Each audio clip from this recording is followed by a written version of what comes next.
an Unspoiled Network podcast. This is Spoil Me, covering Derry Girls, Season 2, Episode 3. In this episode, the girls want to go see Take That in concert. Nobody good ever comes to where they're at. They have their hearts set on it.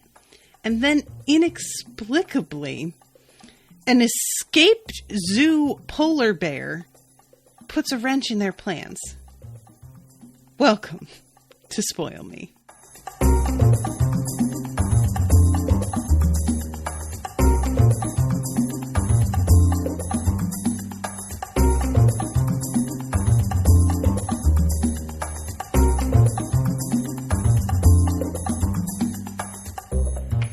Welcome to the show, everybody. I am Natasha. Huge thanks to Ashleigh for commissioning this episode. Ashleigh's in the chat right now, as are Tan and Mordecai, so welcome to both of you. So this episode was probably... I'm trying to think in terms of all of the other episodes last season. I feel like in a lot of ways, other than the very first episode in which they light that woman's house on fire, this might be the most farcical. Or no, that's the second episode, isn't it? The first one is when James is caught peeing in the garbage can while the dead nun is getting robbed. Every episode ends usually with the parents surrounding their children, yelling at them as the children try to defend themselves ineffectually. But this episode ends instead delightfully with Aaron's father deciding just to not say anything. And I am certain they're still getting in trouble for being gone and telling their parents that they were somewhere that they wound up not being. But nevertheless, that moment of him realizing and seeing them on screen and just keeping his mouth shut and not saying anything is super duper heartwarming. Ashley says a polar bear did actually escape Belfast Zoo in the 70s. And a few chimps escaped last year. I think it was around the time the show came back. Oh my God. What is with the security at the Belfast Zoo, everybody? It looks like maybe they need to take a look at that. Lord. You don't hear about animals escaping a zoo very often. That's, I lived in Philly and there's a really famous old zoo there. And I had multiple friends that worked there. And despite that, never heard of this happening there. But nevertheless, so this episode starts off with their grandfather calling, I guess, the guys from Take Back. Now, guys, I'm going to start this right off here. I don't know Take Back at all. At all. There's a song that plays a couple times throughout this episode. I don't even remember the lyrics, but it was something like, soft, so soft. I think, is that them? Because I don't know anything about them or what they do. Take That. You don't know, never forget, Ashleigh's asking. I don't, the thing is about songs that I know songs once I hear them, but I never know the titles of songs. All right, let me do this right now. Take That, Never Forget. I'm going to play it. YouTube comes to my rescue.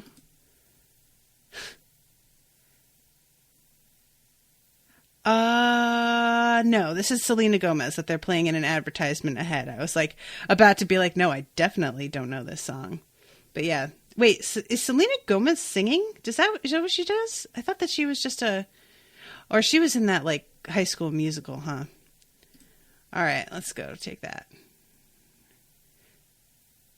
Yeah, this is not ringing any bells. Wow, it's real sort of easy listening, isn't it? Yeah, this is not familiar in any way. Oh, Ashley says it's the song they use at every graduation ever. Now, see, the song that they use here for every graduation is Vitamin C. If we go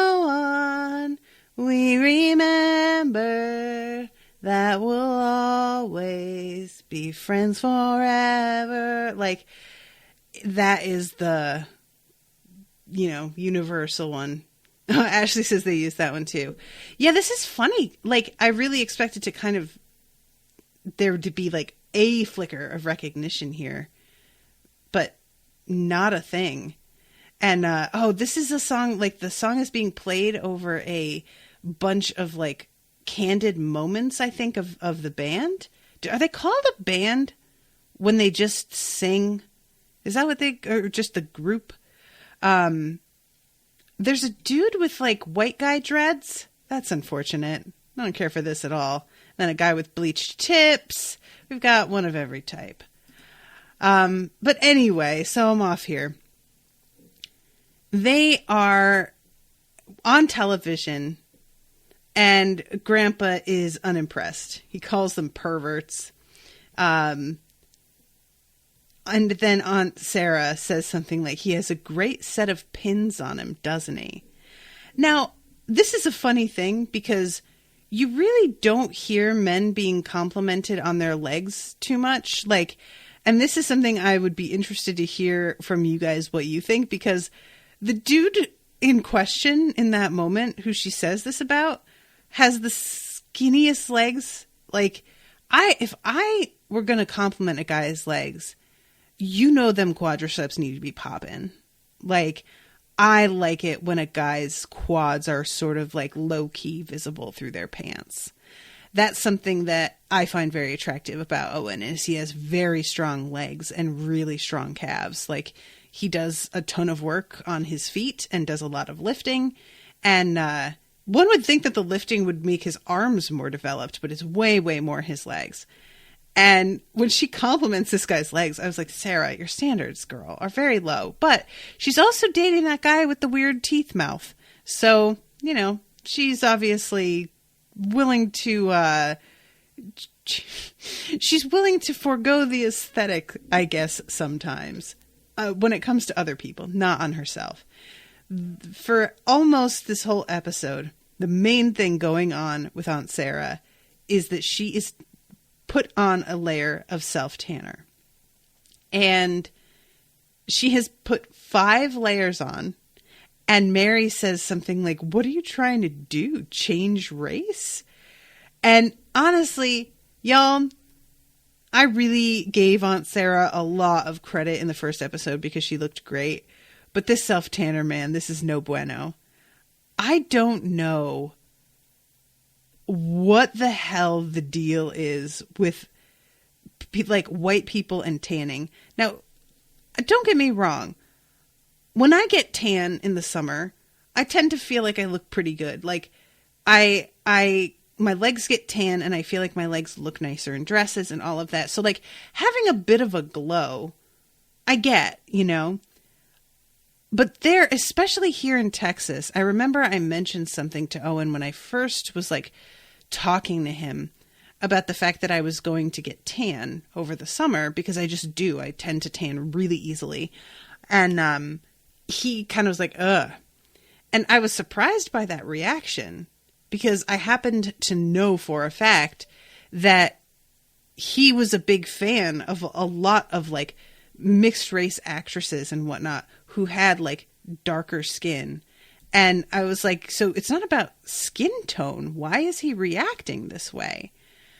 And then I found out that he had that reaction because here in Texas, the blonde tan aesthetic is like kind of the only thing. It was really startling, guys. I went to Owen's high school reunion, 10-year reunion, a few months ago. Between me and one other girl, I think, maybe 2, we were the only brunettes. Every single solitary girl there, other than the 3 of us, and there were at least 30 other women, were all blonde, and all of them had gotten a blowout with like subtle waves, and all of them went tanning and were brown. And it was varying shades of tan. Some of them, it was more of a tasteful glow. But there were a few who were like going and baking in the fucking tanning bed. And there is a look you get when you bake in a bed that is very different, very much like Sarah's like spray tan thing. You have this all over perfectly even brownness that looks really unnatural and sort of like it's almost gives you the look of having like put foundation on all over or something because you're so even. And the look of all of these women with the tan and then the blonde, and I can't believe that all of these girls were naturally blonde. There's no way. They all looked so fucking similar. It was really weird. Like the only way that I could remember who was who when I was being introduced to some of them was to be like, oh, that's the girl with the earrings. That's the girl in the dress I like. That's the tall one. But it was never, ever like, you know, I could not tell them apart by hairstyle. Occasionally, one of them would have a ponytail, but most of them, their hair was down. And they were even all wearing really similar clothes. And it was bizarre to me to like see this uniformity that even coming from where I did, which was like a Connecticut suburb, people did still tend to look somewhat different from one another in body shape and face, if not in the way they dressed. And that was not the case here. So anyway, yeah, she's out here and she's trying to dry off from her spray tanning. And I love the grandpa asks, why do they keep touching themselves? And the camera turns to the TV and one of them is like stroking his hands really slowly down his chest. And Aaron says, because they're artists. And he says, dirty English bastards is what they are. No offense, son, he says to James. And James looks very unconcerned about it. So he changes the channel. And this is, I love this. What is the name? She says SLDP party has called for peace talks. I'm going to try and find the spot again. But yeah, the SDLP leader, John Hume, has again called for peace talks, cross-party. And I don't know what that is, if anybody wants to help me out here, the SLDP party. But Sarah says something like, he's always dying for peace, like, isn't he? I hope it works out for him. And the way she says it, oh my God, guys, Mary says, I sort of hope it works out for all of us, Sarah. Oh, Sarah, you lovable goober. You're a mess. Also, I should mention that this was the first time, somehow, that I noticed the very off-putting artwork of Jesus on the cross that's right behind Mary in that moment. It's like a close-up of Jesus' face with the crown of thorns on his head looking tormented, and it's really unpleasant, and I hate it. What is it about Catholicism that encourages this kind of art? It's just so dark and upsetting, you know? Catholicism is just very, like, into their fucking porn, like, their torture porn. And the fact that people like to have this sort of imagery around them all the time blows my mind. I just can't think of anything that I would find less inspiring and less, like, motivating to be a good person than somebody just hanging on my wall who's in the middle of being fucking crucified. The whole thing is the fact that he rose after, you know, like, just, so awful. Ashleigh says Social Democratic and Labor Party. Okay. Thank you, Ashleigh. So their dad comes in and says that it's time to go. And they're all sort of looking at each other in surprise. And I think Aaron is the one who says that the thing doesn't start until 8 hours from now. And he says, yeah, it's 2-hour drive. We're cutting it fine. And it turns out that Grandpa is not a fan of them going to Belfast. Now, he says, why don't you just sell them into white slavery? Guys, I need help here. What is it about Belfast that everybody hates? Because this is what Sister Michael said last episode when one of the teachers went off to teach in Belfast, and she said she's gone to a savage place. Like, there is some understanding here that these people who live more out in country villages detest Belfast, and I don't really know what that's about, but I find it amusing nevertheless, and I like get that this is an ongoing joke, but I don't really understand the reasoning behind it. Is it just supposed to be that like the big city is scary, pretty much? And oh my God, I love it. Mary says, Gerry will be with them, Dad. And he says, well, that's even worse. They hate his kind there. And he says, my kind? And he says, pricks.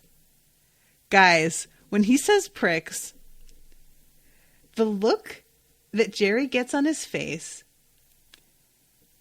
this guy almost broke. That was one of those moments where you can see the actor maybe like a second later burst into laughter. Like, that was just too funny. That was the delivery, pricks. Like, it's just too good. It's too good. I loved it so, so much. And Mary says they're going to the concert, Dad, and that's the end of the matter. And it feels like everything's all good. And then all of a sudden we hear about this polar bear being escaped. And he points to it and says, now do you see sense? And Erin blithely is like, as if Mammy's bothered by that. But then she looks at them and they realize that they spoke too soon. And that is 100% something that she is worried about. And she doesn't want to hear anything about it. Like, all of the girls are chasing after her, talking about how utterly unlikely it is that they're going to run into this thing. The fact that they're, going to be inside a concert venue and this is not something that they need to worry about. But it doesn't seem like that is registering anymore. She's just so fixated on the idea that polar bears are very large and very scary and very fast and yada, yada, yada. And I just can't imagine being worried about something like this. I really can't. Like, what a strange thing when there are literal people all over the place that you could be more worried about at all times, for this to be the thing you decide to like focus on. Ashleigh is saying Belfast is essentially Protestant stronghold. Derry is Catholic. Oh, okay. I didn't realize that's what was going on. Also, I was a little off. The polar bear did escape in the 70s, but there was also a polar bear escape in February 1992. Oh. See, now what did I say? They fucking need to work on their security. How does this polar bear get out? What happens to make that a thing that's even possible? Damn. So, all right, we can just say that this is February 1992. I'm fine with that. I love it. So they try to say, or their mother tries to say, that there will be other concerts. And Erin says nobody good ever comes here because we keep killing each other. The fact that this concert is happening is a miracle, and we are not going to get another one at all. And of course, all of the girls are absolutely in a state because this is how everything is going down. It feels so absurd. And they go up to Erin's bedroom to have a bit of a chat. And Michelle tells them, so I've never told anyone this before, but sometimes when Robbie's being interviewed, it's like he's sending me messages through the TV, like telepathically or whatever. It's like he's saying, we're meant to be together. And Erin looks at her and says, I maybe don't tell that to anyone again, Michelle. Ever. Guys, what would you do if your friend said this to you? Be honest. I mean, that's real alarming, Michelle. What are you doing? This is one step away from like the cartoon on the TV is telling you to kill your family. Like, what are you thinking what? Because she's saying this in the way that somebody says, I've never told anybody this, and that they are definitely going to believe her once she follows that up with whatever it is she says. And then she comes out with this thing that is so ludicrous and so scary in its way. Oh, Michelle, bless you. So they get into this frenzy basically, about the fact that they're not afraid of polar bears, that they aren't going to let it get in their way, and that they'll kill it with their own hands if they have to. And Claire has to sort of step in and be like, okay, wait, we're going down a real weird road here. Because the thing is, the polar bear isn't the actual problem. The one stopping us from going to the concert is our mother. And no matter whether we think we could take a polar bear, which I have serious doubts about, we're not changing their minds. And Michelle says, well, we're not going to change their minds. We're going to do something else. And James says, what? And she says, lie our holes off. So we cut to them on a bus. And Claire, she's basically wearing like a balaclava. And I should mention too, Claire has and I didn't notice this last time. I think that she's wearing 2 rainbow pins. Erin's wearing a rainbow pin, and Michelle is wearing one on her collar as well. But when I started this episode, there were some comments that, like when I started this episode of Spoil Me, not the episode of the show, and I came in, I saw that there was a comment from Ashleigh for the last one asking if I had noticed that, and I totally did not notice it last week. But this one, or last episode. But this time, it was really obvious. They were very bright and really stood out against what they were wearing. And I think there was an episode before it. It must have been episode 1 that you were commenting on, Ashleigh, that when I went to start the second Spoil Me, I saw that there were tons of comments that you had left on the first one. But I'm so sorry. I never got a chance to read them because it was like just I was about to start the next one like in 5 minutes. So I just didn't have time. So yeah, if there's ever anything that you really want me to read that you would like me to maybe comment on for the next one, just shoot me an email because then I'll be guaranteed to actually see it. Actually, I won't say I'll be guaranteed to actually see it, but it is a whole lot more likely that I will see it. Because I don't actually get notifications of any kind when people are commenting on a crowdcast. There's nothing comes to tell me about it, so I have no awareness of it unless I happen to open that one again.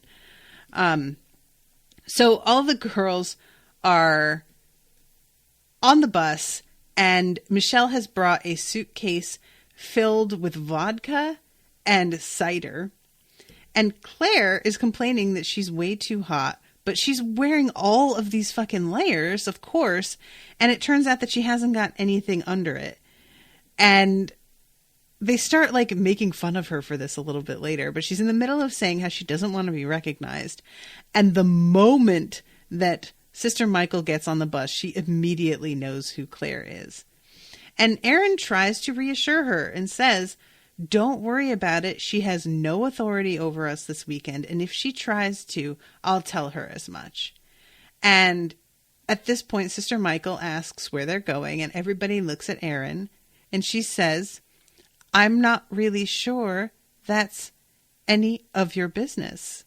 And Sister Michael says, I'm going to assume that was an ill-judged attempt at humor, Miss Quinn.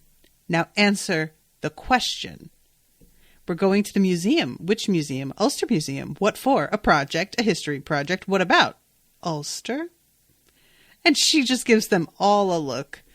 And they all sort of realize, except for Orla, who's just staring out the window in perfect contentment, that they're going to have to deal with this woman potentially figuring out they are not where they are supposed to be. And this whole, like, I don't really know why they don't, because they immediately jump to a little bit later, her trying to move the suitcase and all of them saying that none of them own this suitcase. And as soon as they said they'd never seen it before, that it wasn't theirs, I knew precisely where this was going, because that's kind of where we are at in the United States now, that if there's an unattended bag, it's a bomb. And they immediately are just like, no, it's not ours. We've never seen it before. And I was just like, just because it's heavy doesn't mean that she was going to open it. You could just be like, yeah, we've got all of our books in there or something. Now, don't get me wrong. Sister Michael isn't exactly somebody that's like gonna let things go real easy. So I can understand the instinct to immediately be like, no, that's not ours. I do think, though, if they had just said, oh, yeah, that's ours. Sorry, it's so heavy. Got a lot of our books and whatnot in there. She would have just been like, all right, whatever, and just sat down. And it turns out that she's come back to sit with them because the woman next to her is eating like an egg sandwich, which honestly, I can't get behind people eating in enclosed spaces like this unless they absolutely have no choice, unless it is a very, very long trip that there are no breaks for and that they are diabetic and need to worry about their blood sugar or whatever. Because an egg sandwich, that's the worst thing. What are you doing? The only thing maybe worse than that would be like a tuna sandwich. And like, don't get me wrong, I love me a tuna sandwich and a cup of tea. Best combo ever. However, if y'all have been in a room with somebody eating a tuna sandwich when it's not you that's eating it, it is the most foul fucking thing in the entire universe. I will even eat a tuna sandwich with a cup of tea here at my desk, get up and take all the dishes out to the kitchen, come back in, and be horrified at the smell in the room when I return. Because once I was sitting in it and eating, I didn't even notice. But when I leave and come back, I'm like, oh God. And I have to light a candle in order to like help it disperse because it's terrible. So I think that the whole like not eating on public transportation, while obviously it's about not having spills and not leaving trash and letting things get too dirty and whatnot, I feel like there really should be rules against specific foods, specifically like being worse than others. Like there's no eating.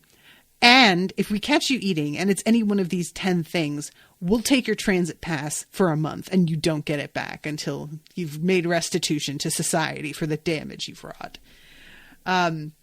So anyway, this transitions to all of them getting pulled over and getting off the bus because they need the bomb squad to come and deal with this suitcase. And I love the drama of this like bomb bot coming at the red suitcase. I love the fact that the suitcase is red, first of all. There's something so extra dramatic about it, especially in this like bleak landscape when we see this thing coming and starting to deal with it. And I really, they wind up like shooting it in order to sort of trigger it. And it turns out that they can smell the vodka. And Sister Michael just turns and looks at them and says, vodka? And they just all run away. Really good management, guys. They run away. It's great. And this leads to their encounter with the travelers. Now, I don't know how many of you have learned about the like deal with travelers. Oh, guys, sorry. Ashleigh's commenting. There is no school hours. You do what the nuns tell you. I mean, that feels true. Not gonna lie, I've done it on occasion. Never anything smelly, but if I have to go for the bus at 7 a.m., I might grab a chicken sandwich and eat it on the bus. I know it's not great, but... And the thing is, like, breakfast, I feel like a lot more people are probably doing that. So I'm less, like, mad about it, because a lot of people just have to eat on the go, and it's sort of a thing. But... you know, just depending on what it is. A chicken sandwich, I feel like, is less terrible than an egg sandwich. And so this, guys, this encounter with the travelers, this is something that I'm really interested in because I don't, like, obviously, in the United States, travelers are not a group of people that really exist here like this. And there isn't this, like, sort of cultural, what's the word I want? This like classism with this specific group of people, the way that England has it. The closest thing that I can come up with in terms of like something that feels similar is just the way that a lot of Americans can get with like rednecks. But the Romani are a specific race of people. It's not just like this is their lifestyle and we look at them this way because they choose to live like this. The Romani are a race of people who were driven out of their homeland and given no place to go and treated like shit by every country that they ever tried to inhabit and never really given a specific place, which is why they're travelers now. So imagine like the closest thing I could think of is like, what if we didn't have like Native American reservations and we had Native Americans who were like just sort of unmoored and having to live any place that they could sort of find. And even that doesn't really work because Native Americans would still be native to this land. But the Romani are not native. They were simply like excised from the country that they are native to. And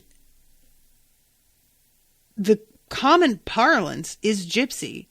And this is a slur, which I didn't even realize that they're...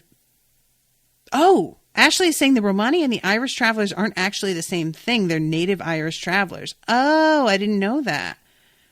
I didn't realize that at all. So when they're being called gypsies, is that like a totally different... Because as far as I know, the word gypsy is a slur for Romani specifically. So I didn't realize that you could apply that to somebody who are native Irish. Like, I didn't even realize that worked. But I guess that's sort of what happens when you don't take into account that people are of a particular race and you just decide to put them all in the same category because of how they live. Interesting. Okay. So what a weird thing, huh? Yeah, the whole deal, because, you know, the word gypsy is one that is still really commonly used by people because they don't realize that it's a slur. It's like one of those that is still, there's a fucking hashtag using it on Instagram. The planner company that I buy planners from last year came out with like a gypsy themed planner. And I was the fucking only person, and I was stunned by this. It was months later that after it had been released because I hadn't known about it. But they had a really huge Facebook group for this planner community. And I posted in there and was like, does anybody else have a problem with the fact that they're using a slur as the like foundation for an entire planner and like set of stickers and everything? And a bunch of people chimed in and were like, yeah, I had just kind of not wanted to like stick my toe in that. But yeah, it's kind of fucked up that a company this size didn't have anybody stopping them and being like, hey, that's not cool. And eventually one of the co-owners of the company chimed in and was like, hey guys, we had no idea about any of this. We are, you know, not going to go through another printing of this. And the ones that are sold or the, you know, or that are out for sale are going to be the last of the batch, and we won't be doing this again. So sorry about this. And I was glad that they actually like listened, because of course, whenever you make that sort of statement or complaint, there are inevitably people who accuse you of like reading too much into things. Obviously the intention isn't this. We don't mean it like that, yada, yada, yada. And what's hard about that is that I feel like it's a lot easier as Americans to hear that word and make the very specific association with it that we do, which is like exotic and carefree spirit of just being like having like wanderlust, because we are divorced from the very real like classism and racism that goes along with actually living amongst these people in Europe the way that Europeans do, and seeing the way that they're treated. I feel like it would be easier to understand that this is a slur if this was an issue that we faced or saw. But as privileged people who are disconnected from this entirely, it just comes across as like, well, what do you mean? This word obviously means this. We all know that this is what it means. And it's like, we don't all know that. You just think you know that because you are so stupid that you haven't opened your brain up to the possibility that you might not know everything. I mean, that's really all it comes down to. Ashleigh is saying the exact origin of the Irish travelers isn't completely known, but one of the common beliefs is that they were the Irish who were made homeless during the Cromwellian conquest of Ireland or the famine. I would guess the first place most American minds would go to would be Esmeralda from The Hunchback. Oh God, maybe. I didn't really think about like a particular person, because when I think of it, it's always in a sort of like there are a lot of representations of Romani in like fairy tales or in just sort of and I mean, Hunchback, I guess one could call kind of a fairy tale. But there's a lot of them turning up even in like, I feel like there's an Anne of Green Gables where there are some Romani people who show up. And in 10th Kingdom, which I recently watched, there's a whole like subset of that. There's of course horror movies where there's like a curse that's put on them by some fortune teller who, the whole thing. So I don't know that there's a particular person that we think of. There's just this sort of like vague lifestyle and aesthetic. And that's what people are talking about when they use that word. And it just so diminishes the truth of who these people are and the way that they have been treated. And like they were victims of genocide, essentially, like just the history of these people is so utterly horrifying that it's shocking to me that more people don't know about it. So anyway, yeah, we have this encounter where the girls run off and they pass a caravan, and this dude is like kind of being aggressive with them, and he tries to act like later, like, why would you think that I was chasing you? And I'm like, dude, why wouldn't they think that you were chasing them with the way that you were talking just now? You were yelling at them like, do I have to come after you then? Like, it's a group of girls with one dude. And yeah, it's the sort of thing that when we are privy to their actual conversation beforehand, they are talking about the fact that they're scared of them because they're travelers specifically. So this guy isn't wrong. And I'm not trying to like, I'm not trying to say that his understanding of the situation is completely irrational, because 100% racism is fucking playing a part here. Is it racism if they're the same race though? Because that's what the word they keep using, which is part of why I assumed that these people were also Romani. But if they're native Irish, then it's not racism, because they're not a different race. They're not Romani. So I don't understand. But in any case, the fact that he doesn't think about what it's like as a dude to be yelling aggressively without stating his specific like purpose to a group of girls who are alone. Guy, you've just got to like think this through a little bit, buddy. You really just need to appreciate the situation that they are in. But as it turns out, one of them dropped their wallet, and he keeps yelling, hey, I'm talking to you. Get back here. And the funny thing is that they begin to break into a full out run.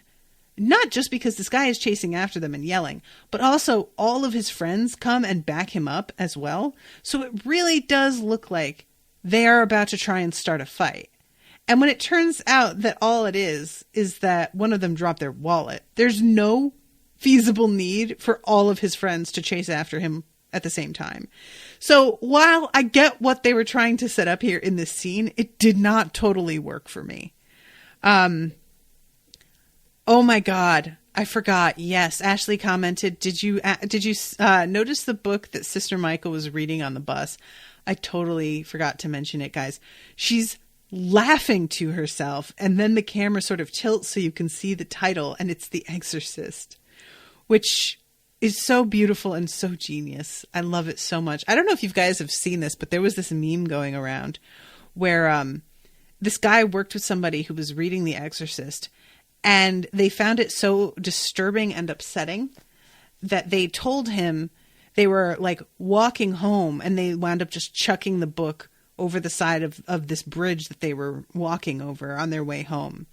And this dude went and bought a copy and ran it under the tap and then put the book in their desk drawer so that it looked like the book that they had thrown away had somehow made its way back to them, which I think is just the meanest and most genius prank. Like, wow, way to fuck with somebody. But yeah, I totally forgot about that. So thank you, Ashleigh, for reminding me about that. So eventually they wind up being overtaken, and this guy is just like, oh, really? So obviously, because we're travelers, we're violent psychopaths that you should be afraid of, yada, yada, yada. And Aaron at this point tries to be like, no, we have great respect for your people and your sense of community and yada, yada, yada. But then this van pulls up and they ask, are these guys bothering you girls? And they all immediately yell, yes, they're trying to kill us. They're psychopaths. Oh my God, y'all. So they get in this fucking van with this woman. And I love that the camera lingers on the main guy, the traveler who had been like doing all the talking. And he just sort of like adjusts himself and then just says arseholes. But this woman who is driving them is heading up to sell t-shirts and stuff for this concert, even though she does not actually care about any of these dudes at all. She doesn't like the music, none of this. She is here to make a buck, and that is it. And for all of them, this is pretty much an ideal scenario, because the van that they're getting into is like filled with merch for the concert. I mean, you're traveling down basically already surrounded by the celebration of the people that you're going to see. This is awesome. You know, if I were about to go see a Beyonce concert and I lost my ride and the person who stopped to get me was driving a van full of Beyonce merch and Beyonce cardboard cutouts, I would lose my goddamn mind. It would be the best thing. And Erin is actually asking the driver if she's met Take That before. And she says, no, actually, I can't stand them, but their fans are so thick, they'll buy any old shite, present company included. And Erin says, I think you mean excluded. And she says, no, I don't. Pop music isn't really my thing, truth be told. It's all so fucking soulless now. I'm a classical head all the way. But I've been banned at trading at Glyndebourne ever since I absolutely battered that Pavarotti fan. And when I say battered, I mean intellectually, like.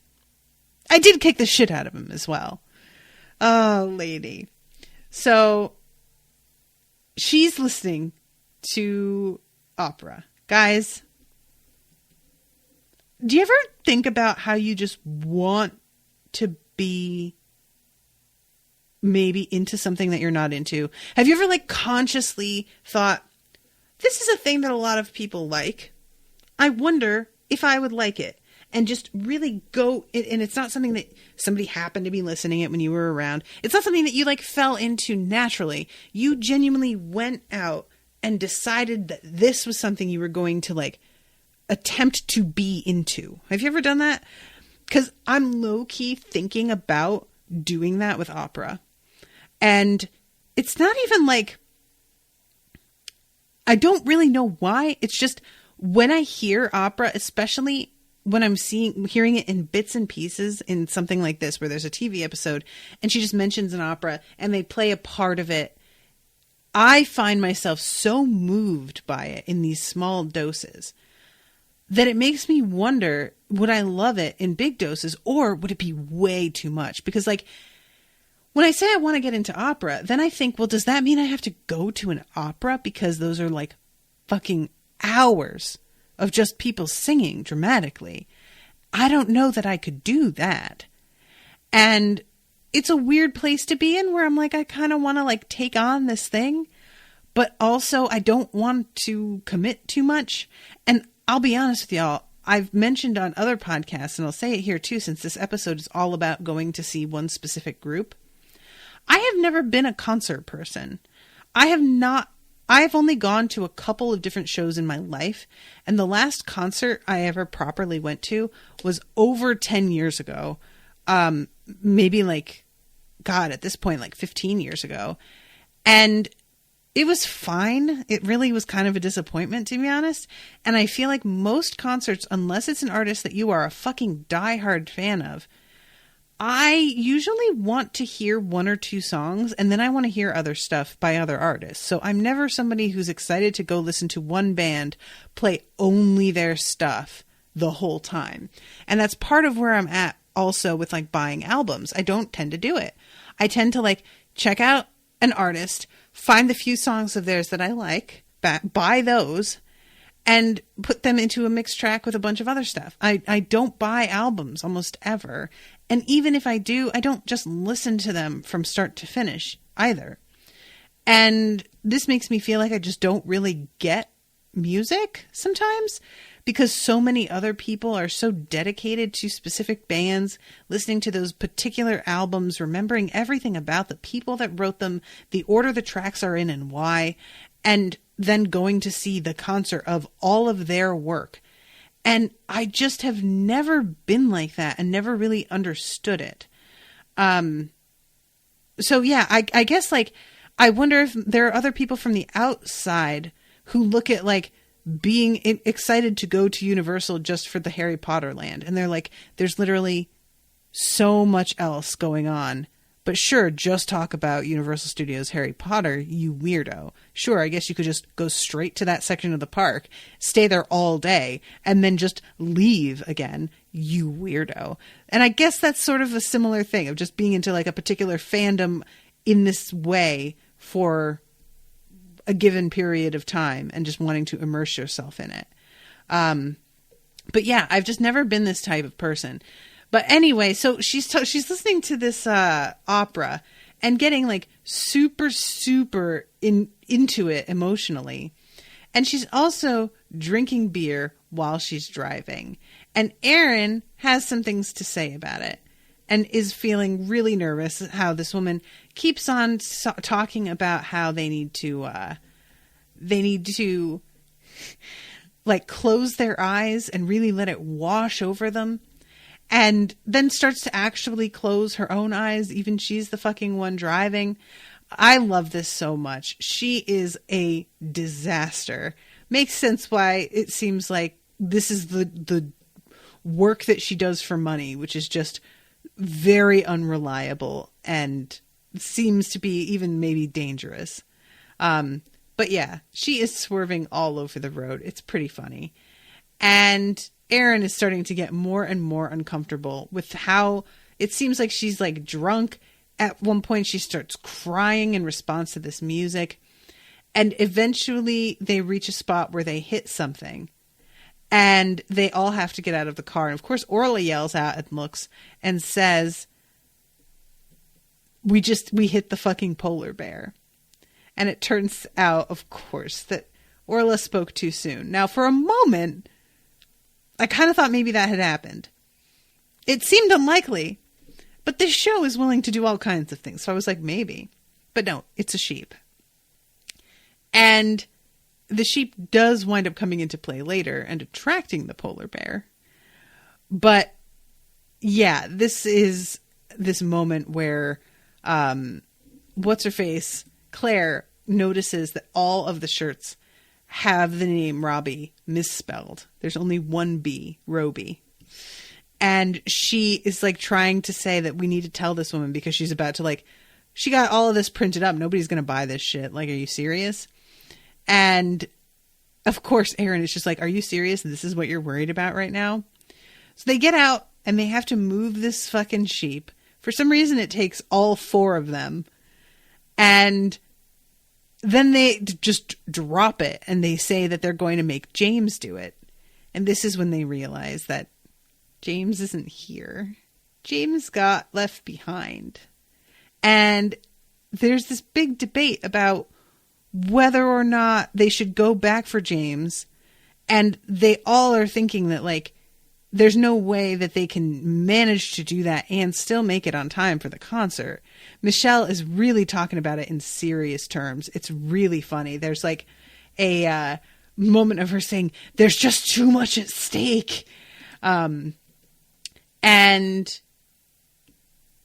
she says, let's see, the small annoying one thinks we should go back for him because this is the woman saying, they were so angry with us, he could be in danger, Rita. And the mouthy curly one thinks we shouldn't because he's a dickhead, Rita. See, it's tricky. Come on, Michelle. And Michelle says, if we go back to him, we're going to miss the start of the concert. But he's your cousin. Who hasn't lost a cousin or two in their lifetime? So they take a vote on who should go back, who thinks they should go back. And Claire and Aaron say yes. Michelle does not raise her hand, of course, but Orla doesn't either. And I was surprised by that, as is Claire and as is Aaron. And they're like, Orla, what the fuck? And she says, I like James. I like Take That more. And finally, Michelle says, it's Take That we're talking about. You said it yourself, Aaron. The greats don't come here. We never got to see Bros, New Kids on the Block. Right, said Fred. Let's not add Take That to the list. We can't turn back. There's too much at stake. And then Aaron remembers that James has the tickets. And that's kind of putting a nail in that coffin. So then we cut back. Oh, there's a bunch of comments here. Sorry, guys. There's so much here. I just was missing all of this. I'm not like that, but I am dead opposite in my music appreciation. I'll find an artist I like and then listen to all of their shit, their album, and over when the mood hits. Ashleigh says, yeah, I think I'd be like that if someone went to Universal for just The Simpsons. But it's functionally the same idea. And Mordecai, I suppose, like I fully understand listening to music the way Natasha described. I tend to look for artists and writers like this to be obsessed over, but like movies or other types of media, I'm not, or entertainment. Yeah, I feel like because music is like bits and spurts rather than like something that tends to envelop you for long periods of time, because it's a song's like 3 minutes long, that I like having like the variety in there. But I guess I can understand seeing like listening to an album is the same as sort of reading a whole book by a particular author and getting a feel for like their work as a whole. Ashleigh says, you've never had to lift a grown ewe before, have you? No, I haven't, but I just don't think that you couldn't grab its back legs and drag it out of the road if it's dead. One person, I feel like, should be able to manage that. Maybe two, but all four of them with their arms under it this way, sort of trying to shuffle, there is no need for them to pick that thing so high up off the ground in the first place. Drag it, roll it, anything. You don't need to be doing this, ladies.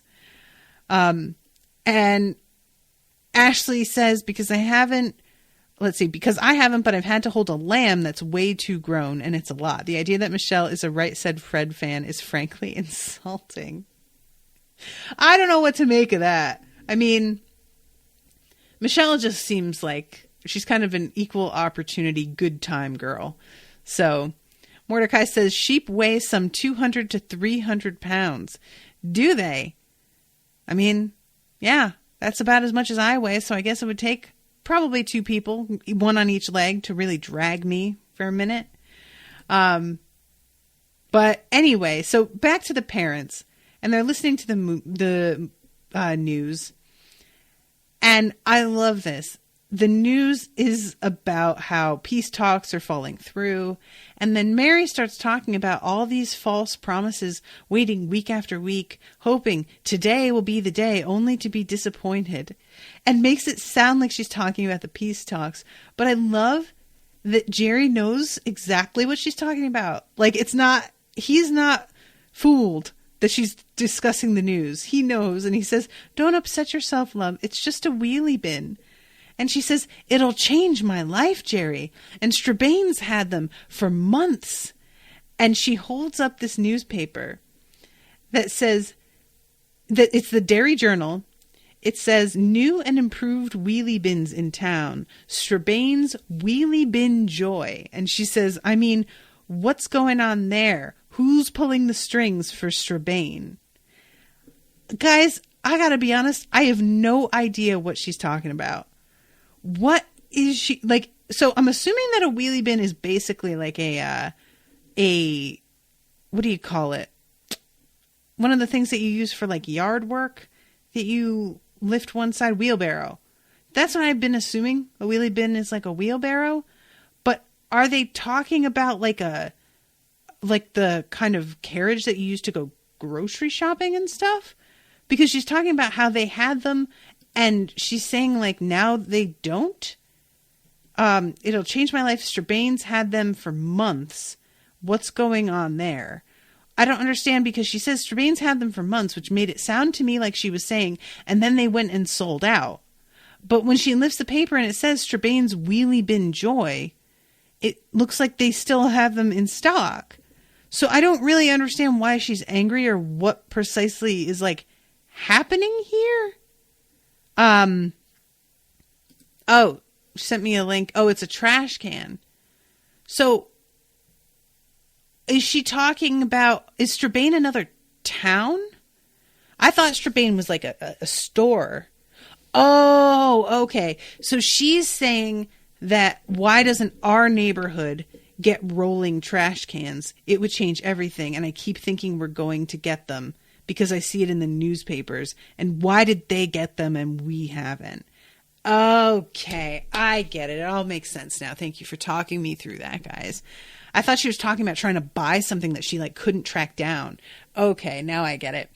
Well, yeah, like there's a lot of stuff that when you look back and realize that we didn't like immediately just start off this way, it's sort of bonkers to me. Like the fact that we didn't used to just buy milk at the store, that you had an actual person who came and delivered it is such a strange thing to me, you know? The fact that there weren't immediately wheels on all outdoor garbage cans. I mean, there still aren't. There are plenty of outdoor garbage cans that don't have them. But it's just so strange to think about, you know? And it's funny that I say that because, like, I moved in here and while Owen did have rolling trash cans already, we still had to update to the town trash cans. I don't know how many of you guys have this, but there's like a trash cans that have a specific like sized divot in the front that the arm of the dump truck fits into and lifts it and dumps it so that they don't even need people to be getting up and off the truck anymore to dump them. And just that like changing was, it felt like leaps and bounds forward. But anyway, there's all of this back and forth about this bear and whether or not it's going to bust into the house, and Grandpa has a fucking gun that he's got to protect them against it. The whole thing is just so ridiculous. And it turns out that these are the moms turning up because they have heard that this fucking polar bear still has not been caught. And they want to get their kids home because they're worried about them, which is weird because they're just as safe at this house as they are in their own home. But okay. So they wind up realizing once they have all gotten together that their girls lied to them and they are not here. And I love this look that Mary gives them all. And she just says, the wee feckers. And as they're about to like start really foaming at the mouth, they get interrupted by news that the polar bear has actually been caught and it was feasting on a sheep carcass. So the girls go back. They are here to pick up James, and he doesn't immediately want to go back with them because he feels like these gents really get him and that he really fits in here in a way that he didn't with them, which is understandable. Until the one guy says that he doesn't really rate one of the dudes in Take That as a songwriter. And James looks so hurt and turns and stares at him and says, I'm sorry, John Joe, but you just crossed a line there. And he drops his bag because he's been helping them sell vegetables and gets into the van with all of them and heads down. And the look that John Joe has on his face, he puts his hand over his mouth like they really just, they broke up and this is a huge tragedy. Oh my God, I love it so, so much. It's such a great little moment. It's so weird. And we cut back to all of the moms sitting around talking about how their kids are out of control, that they're basically delinquents, which, like, Claire being a delinquent is so hilarious. I love Sarah asking, have you considered adoption? And her mother saying, she's 16, Sarah. I'm sure she's past the cutoff. So this is when we cut to the dad who sees all of their kids dancing in the front row at the concert, having an awesome time. And I love it so, so dearly that he doesn't say anything. Because behind him, his wife is in the middle of saying, all we need is some cold, hard proof that they went to the concert. So she's ready to just drop the hammer on them once they get home. And he could have given it to them. And instead, he cackles to himself and is so happy because he never thought that the fucking polar bear was really going to be an issue in the first place. So he's proud of them that they just took matters into their own hands and decided to go anyway. And it's just such a touching little moment. And the fucking look on James's face as he's like dancing and like bobbing his head. James, you're such a fucking goober. I love you so much. So yeah, that's the end of the episode, is all of them dancing, and Michelle doesn't actually lift her top and flash them, which I kind of thought she would, but she does open her shirt and thrust her chest out. So, close. And that's the end of the episode. It's a really good one. It's touching. I really like Gerry. I love Grandpa too, even though he's like such an asshole to Gerry for no reason, because it's kind of like weirdly charming. But I do really enjoy Gerry as the voice of reason most of the time. All right, guys. Well, I'm going to wrap this up. Thank you all so much for hanging out with me and for helping me through some parts of this that I did not understand. Thank you again to Ashleigh for the commission, and I'll be seeing you soon with a new episode. Till then, toodaloo, motherfuckers.